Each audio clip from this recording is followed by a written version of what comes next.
लखनऊ मायावती की प्रेस वार्ता। बीएसपी प्रमुख मायावती का बड़ा बयान। केंद्र सरकार ने संसद का 3 दिन का विशेष सत्र बुलाया। मायावती महिला सशक्तिकरण पर बहुत बातें लेकिन अमल कम। मायावती सही नियत और मजबूत इच्छा शक्ति के अभाव पर सवाल।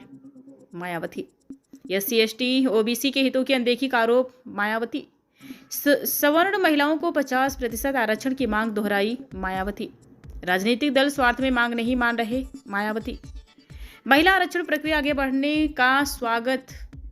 मायावती संसद और विधानसभाओं में 33% आरक्षण पर प्रतिक्रिया।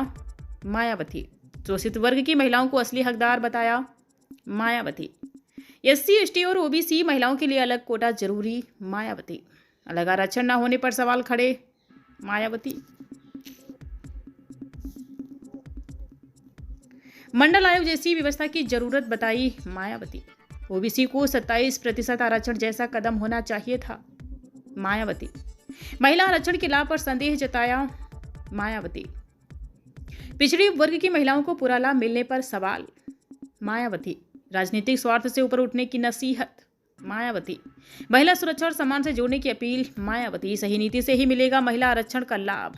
मायावती संवाददाता अभिषेक दुबे आगे बढ़ाने की कार्रवाई का हमारी पार्टी स्वागत करती है। हालांकि बहुत डिले है, फिर भी हमारी पार्टी इसका, चाहे वो डिले भी हो गया, फिर भी इसका वेलकम करती है, स्वागत करती है। वास्तव में महिला आरक्षण की असली हकदार शोषित व उपेक्षित वर्गों में भी खासकर सामाजिक, राजनीतिक एवं आर्थिक रूप से लगातार पछाड़े जा रहे एससी एसटी व ओबीसी समाज की महिलाओं को यदि इसमें अलग से आरक्षण की व्यवस्था की जाती है तो ये उचित होने के साथ साथ, जो नहीं की गई है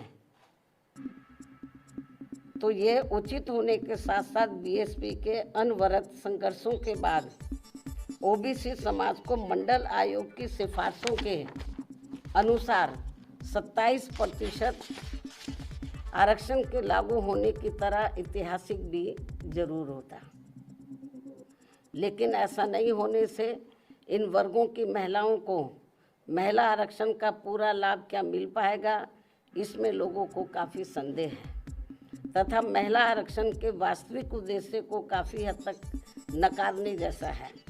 वैसे भी महिला आरक्षण को राजनीतिक स्वार्थ की बजाय महिला सुरक्षा, सम्मान व उत्थान आदि से जोड़कर देखा जाना चाहिए, तभी इसका सही लाभ इनको मिल पाएगा। अन्यथा यहाँ ज़्यादातर मामलों में सामंती व जातिवादी तत्वों के हावी होने के कारण देश की महिलाओं को जो उनका उचित लाभ अब तक नहीं मिल पाया है, वैसे ही आगे भी पूरे तौर पर नहीं मिल पाएगा। जबकि परम पूज्य बाबा साहब डॉक्टर भीमराव अम्बेडकर ने संविधान में महिलाओं को जिंदगी के हर पहलू में बराबरी व आत्मसम्मान का हक देने के साथ साथ हिंदू कोड बिल लाकर भी इन्हें जबरदस्त कानूनी अधिकार भी देना चाहा था, जिसे तब केंद्र की रही कांग्रेसी सरकार ने अपने संकीर्ण जातिवाद के प्रभाव में आकर वादा खिलाफी करते हुए नहीं माना और बाद में इसको आत्मा विहीन करके इसे टुकड़ों टुकड़ों में पास किया गया। इस प्रकार ओबीसी समाज को आरक्षण देने के साथ साथ महिलाओं की सुरक्षा, सम्मान व उत्थान सुनिश्चित करने के मामले में ठोस कदम नहीं उठाने आदि के विरोध में बाबा साहब डॉक्टर भीमराव अम्बेडकर को देश के प्रथम कानून मंत्री पद से इस्तीफा भी देना पड़ा था। इतना ही नहीं बल्कि इससे पूर्व घोर उपेक्षा की शिकार भारतीय महिलाओं में शिक्षा की अमर ज्योति की अलख जगाने के मामले में महात्मा ज्योतिबा फूले व उनकी पत्नी सावित्रीबाई फूले के ऐतिहासिक योगदान व जबरदस्त कुर्बानियों को भला कौन भुला सकता है। उन्होंने अनेकों प्रकार की जातिवादी उत्पीड़न एवं प्रताड़ना झेलते हुए अपनी पत्नी व आसपास की महिलाओं को शिक्षा के अलंकार से सम्मानित व नारी शक्ति को प्रोत्साहित किया, बल्कि हर दुख और अपमान झेलकर भी स्कूल स्थापित करके इस क्रम को अभूतपूर्व तरीके से आगे बढ़ाकर हमेशा हमेशा के लिए सामाजिक परिवर्तन के पिता में बनकर अमर हो। इसके साथ ही अब जबकि महिलाओं को देश की संसद, लोकसभा में व राज्यों की विधानसभाओं में आरक्षण की बात आगे बढ़ रही है, तो इसमें किसी भी प्रकार की अड़चन पैदा करना उचित नहीं होगा।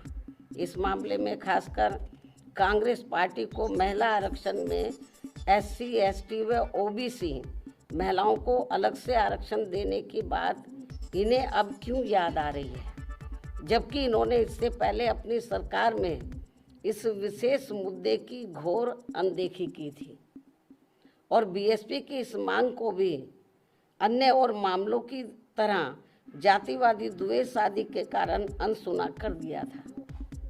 ऐसे में कुल मिलाकर BSP का संक्षेप में यही कहना है कि देश में महिलाओं की लगातार हो रही दयनीय स्थिति को देखते हुए बेहतर यही है कि महिला आरक्षण को संकीर्ण दलगत राजनीति से दूर रखते हुए इसको जल्द से जल्द लागू किया जाए, ताकि कुछ ना सही ये थोड़ा ही बेहतर होगा, थोड़ा कुछ तो मिले इनको।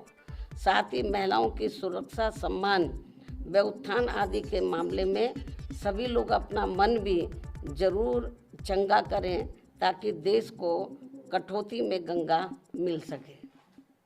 इन्हीं जरूरी बातों व सुझावों के साथ ही हमारी पार्टी वर्तमान केंद्र की सरकार द्वारा संसद में, लोकसभा व राज्यों की विधानसभाओं में 33% दिए जाने वाले आरक्षण के फैसले का स्वागत करती है। हालांकि हमारी पार्टी तो शुरू से इसकी पक्षधर थी कि इनको 50% मिलना चाहिए, चलो थोड़ा घना इनको मिल रहा 33%, इसका भी हमारी पार्टी वेलकम करती है। धन्यवाद।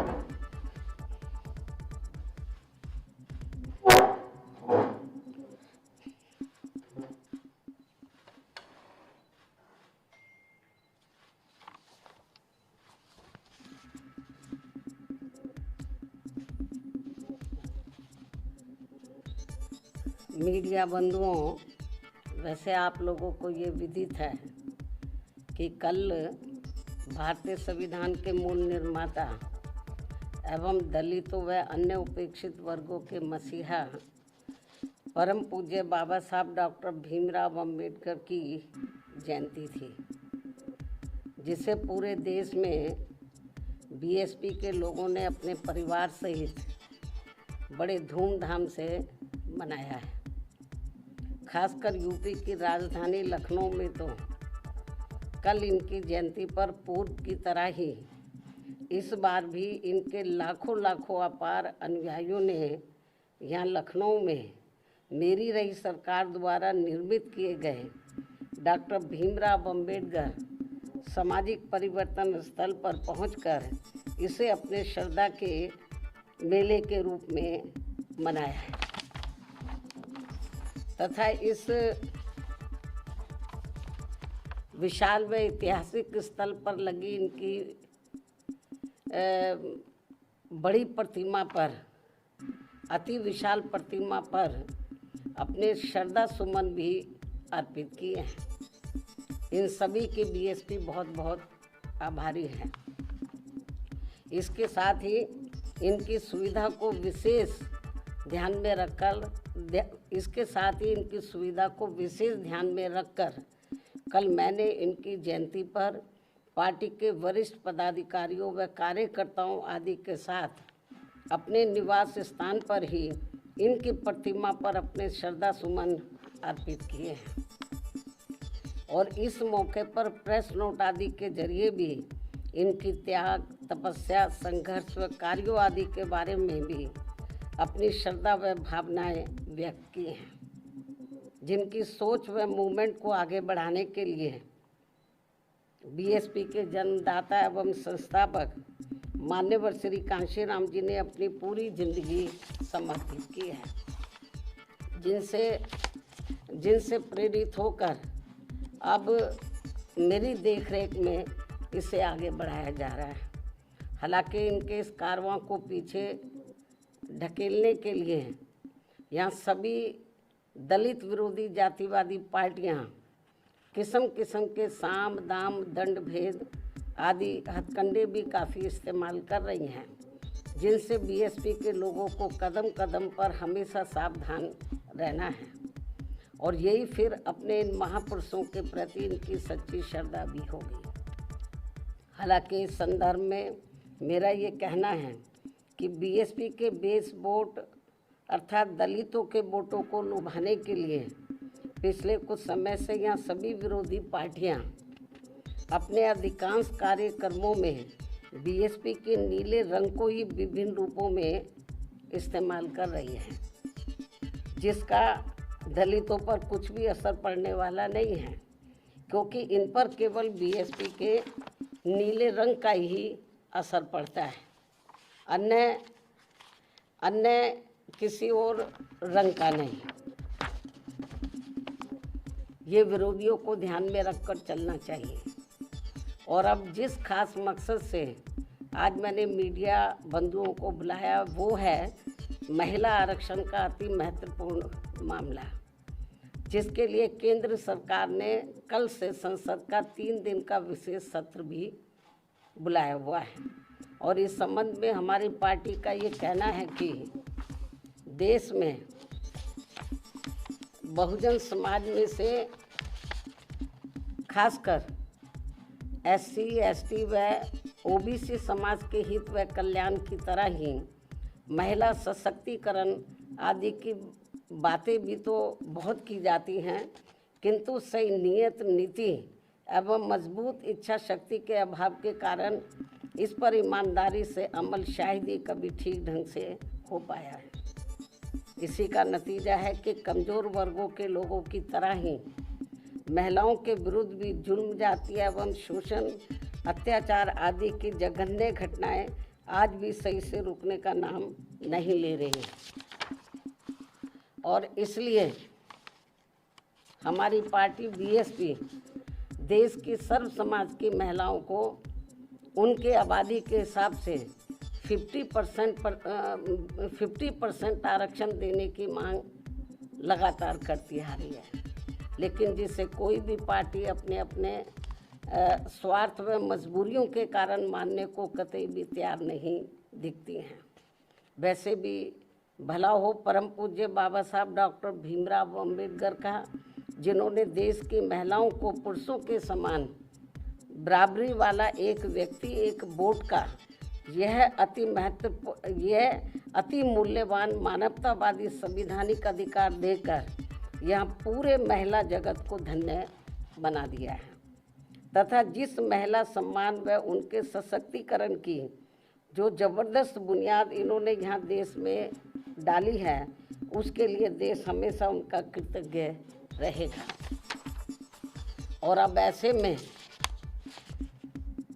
देश की संसद, लोकसभा में व राज्यों की विधानसभाओं में महिलाओं को 33%